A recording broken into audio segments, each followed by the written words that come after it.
Alam mo ba, sa gitna ng dilim at takot noong ikalawang digmaang pandaigdig, sumibol ang mga kwento ng pambihirang katapangan dito mismo sa ating bayan. Hindi ito mga kwento mula sa pelikula, kundi mga tunay na karanasan ng ating mga lolo at lola. Sila ang mga sundalo at ordinaryong Pilipinong hinarap ang isa sa pinakamadilim na kabanata ng ating kasaysayan. Ang kanilang mga sakripisyo ay naging pundasyon ng kalayaang tinatamasa natin ngayon. Tara, balikan natin ang kanilang mga kwento at alalahanin ang kanilang hindi matatawarang kabayanihan, isang pamana ng lakas na dapat nating ipagmalaki. Ang lahat ay nagsimula sa pagbagsak ng Bataan. Isipin ninyo na lang ang sitwasyon, libu-libong sundalong Pilipino at Amerikano, kulang sa pagkain, gamot at bala. Ngunit kahit sa bingit ng pagkatalo, hindi sila sumuko. Bawat araw ay isang pakikipaglaban para mabuhay at para ipagtanggol ang bawat pulgada ng ating lupain. Ang Bataan ay hindi lang isang lugar, ito ay naging simbolo ng katatagan. Ipinakita nila sa buong mundo na ang pusong Pilipino, kapag nag-aalab para sa bayan, ay hindi basta-basta matitinag. Ang kanilang tapang sa harap ng imposibleng sitwasyon ay isang inspirasyon. Pagkatapos ng Bataan, sumunod ang Corregidor, ang islang nagsilbing huling tanggulan. Dito sa ilalim ng walang tigil na pag-ulan ng mga bomba, ipinagpatuloy ng mga magigiting na sundalo ang laban. Ang bawat pagsabog ay sinusuklian nila ng paninindigan, ngunit ang pinakamatinding pagsubok ay hindi pa dumarating. Nang bumagsak ang Bataan, napilitan ng ating mga sundalo na lakarin ang tinatawag na Bataan Death March. Mahigit 100 kilometro sa ilalim ng tirik na araw, walang pagkain o tubig. Marami ang bumagsak at hindi na muling nakatayo, isang malagim na patunay ng kalupitan ng digmaan. Ang Death March ay isang madilim na yugto, ngunit dito rin lalong nagliwanag ang diwa ng sakripisyo. Ang mga sundalong may natitira pang lakas ay inaalalayan ang kanilang mga kasamang nanghihina. Naghahati sila sa kakarampot na pagkain at nagbibigayan ng pag-asa sa kabila ng kawalan nito.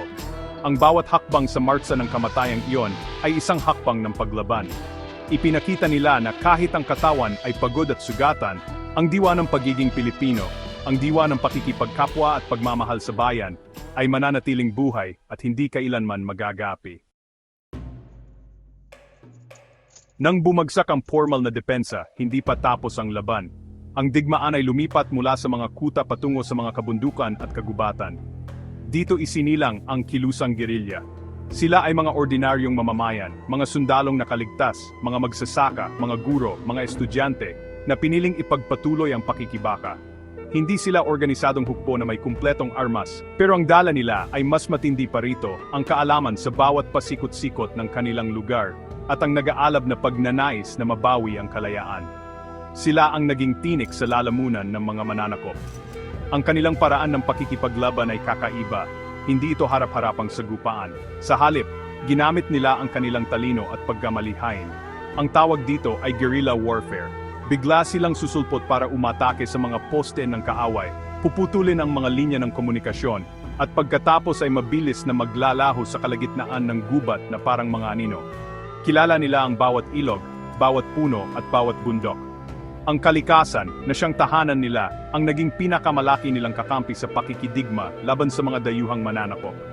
Ang kanilang tapang ay hindi masusukat. Araw-araw ang buhay nila ay nasa panganib. Ang bawat misyon ay maaring maging huli nilang misyon. Ngunit hindi sila natakot. Sila ang nagsilbing mga mata at tainga ng mga alyadong puwersa, nagbibigay ng mahahalagang impormasyon tungkol sa galaw ng mga kalaban. Ang kanilang mga ulat ay nakatulong upang maplano ang mga estratehiya na naging susi sa pagpapalaya sa Pilipinas. Ang kanilang maliliit na tagumpay, kapag pinagsama-sama, ay naging isang malaking alon na unti-unting tumangay sa lakas ng mga mananakop, nagbibigay ng pag-asa sa mga Pilipino. Ang buhay sa kabundukan ay puno ng hirap. Ang pagkain ay limitado, at ang sakit ay laging nakaamba. Ngunit sa gitna ng lahat ng ito, nabuo ang isang matibay na samahan. Itinuring nilang pamilya ang isa't isa, nagbabahaginan ng kung anong mayroon sila at nagbibigayan ng lakas ng loob. Ang kanilang pagkakaisa ang nagpatatag sa kanila. Ipinakita ng mga gerilya na ang tunay na lakas ay hindi lamang nasa dami ng armas, kundi nasa tibay ng puso at pagkakaisa ng isang bayang lumalaban para sa isang layunin, ang kalayaan. Hindi lamang mga sundalo at gerilya ang lumaban nung panahon ng digmaan. Sa likod ng bawat putok ng baril at pagsabog, mayroong mga ordinaryong Pilipino na tahimik na nakikibaka sa kanilang sariling paraan. Sila ang mga bayani sa araw-araw na ang kontribusyon ay kasing halaga ng mga nasa larangan ng digmaan. Sila ang mga nurse na walang pagod na gumamot sa mga sugatan, kahit na ang kanilang mga ospital ay kulang sa gamot at kagamitan. Ang kanilang pag-aaruga ay nagbigay ng pag-asa at nagligtas ng hindi mabilang na buhay sa gitna ng kaguluhan. Kasama rin sa mga bayaning ito ang mga guro. Sa panahong ipinagbawal ang pagtuturo ng ating kasaysayan at kalayaan, marami sa kanila ang palihim na nagpatuloy magturo sa mga kabataan. Sa mga tagong silid-aralan, itinanim nila ang binhi ng pagmamahal sa bayan at ang kahalagahan ng pagiging malaya. Ipinaintindi nila sa mga susunod na henerasyon kung bakit mahalagang ipaglaban ang ating kasarinlan. Ang kanilang panulat at boses ang naging sandata nila laban sa pagtatangkang burahin ang ating pagkakakilanlan bilang isang lahi na may dangal. Maging ang mga magsasaka sa mga kanayunan ay may mahalagang papel. Sila ang nagtatanim at nag-aani ng pagkain na palihim nilang ibinibigay sa mga gerilya sa kabundukan. Sa kabila ng panganib na mahuli at maparusahan, hindi sila nagatubili na ibahagi ang kanilang ani. Ang bawat butil ng bigas at bawat piraso ng kamote na kanilang ibinibigay ay nagsilbing lakas para maipagpatuloy ng mga gerilya ang kanilang pakikibaka. Sila ang nagpatunay na ang pagtulong ay maaring dumating sa iba't ibang anyo, at bawat isa ay mahalaga sa laban. Ang mga mangingisda ay tumulong din, ginagamit ang kanilang mga bangka para maghatid ng mga mensahe, sundalo, at supply sa pagitan ng mga isla. Maging ang mga simpleng may bahay ay nagtago ng mga sundalong tinutugis o nagbigay ng impormasyon sa mga gerilya. Bawat isa, sa kanilang maliit na paraan, ay naging bahagi ng isang malaking kilusan ng paglaban. Ipinakita nila na ang kabayanihan ay hindi eksklusibo sa mga sundalo. Ito ay nasa puso ng bawat Pilipinong nagmamahal sa kanyang bayan at handang magsakripisyo para sa kapakanan ng lahat. Ang mga kwento ng katapangan at sakripisyo mula sa ikalawang digmaang pandaigdig ay hindi lamang mga alaala ng nakaraan. Ito ay mahahalagang aral na nagsisilbing gabay natin sa kasalukuyan. Ang pinakamahalagang aral ay ang walang kapantay na tapang ng mga Pilipino.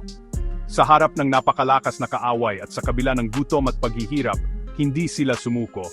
Ang kanilang paninindigan ay nagpapaala sa atin na kaya nating harapin ang anumang pagsubok, gaano man ito kabigat, basta tayo ay may matatag na puso at pananampalataya sa ating kakayahan bilang isang lahi.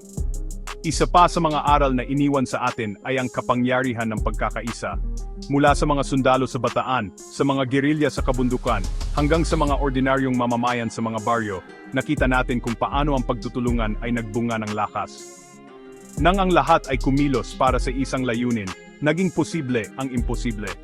Ito ay isang paalala na sa panahon ngayon, ang ating mga problema bilang isang bansa ay mas madali nating malulutas kung tayo ay magkakaisa at magtutulungan, sa halip na magganya-kanya at maghilahan pababa. Higit sa lahat, ang digmaan ay nagturo sa atin ng tunay na kahulugan ng pagmamahal sa bayan. Hindi ito basta-basta salita lamang. Ito ay isang damdamin na nag-udyok sa isang tao na magsakripisyo para sa kapakanan ng mas nakararami. Ang ating mga ninuno ay nagbuwis ng buhay para sa kalayaang ating tinatamasa ngayon. Ang kanilang sakripisyo ay isang hamon sa bawat isa sa atin na pahalagahan ang kalayaang ito at maging mabubuting mamamayan na nag-aambag sa ikaunlad ng ating bansa. Ang pagmamahal sa bayan ay ang pag-alala sa kanilang ginawa. Ang kanilang mga kwento ay hindi dapat manatili sa mga libro ng kasaysayan lamang. Dapat itong manatiling buhay sa ating mga puso at isipan. Kayo, mayroon ba kayong kwento ng katapangan mula sa inyong pamilya? Isang lolo na naging sundalo, isang lola na naging nurse, o isang kamag-anak na tumulong sa mga gerilya? Ibahagi ninyo ang kanilang mga kwento. Dahil sa bawat kwentong ating ibinabahagi, pinapanatili nating buhay ang kanilang alaala at ang diwa ng kabayanihang Pilipino para sa mga susunod pang henerasyon. Ang kanilang tapang ay ating lakas.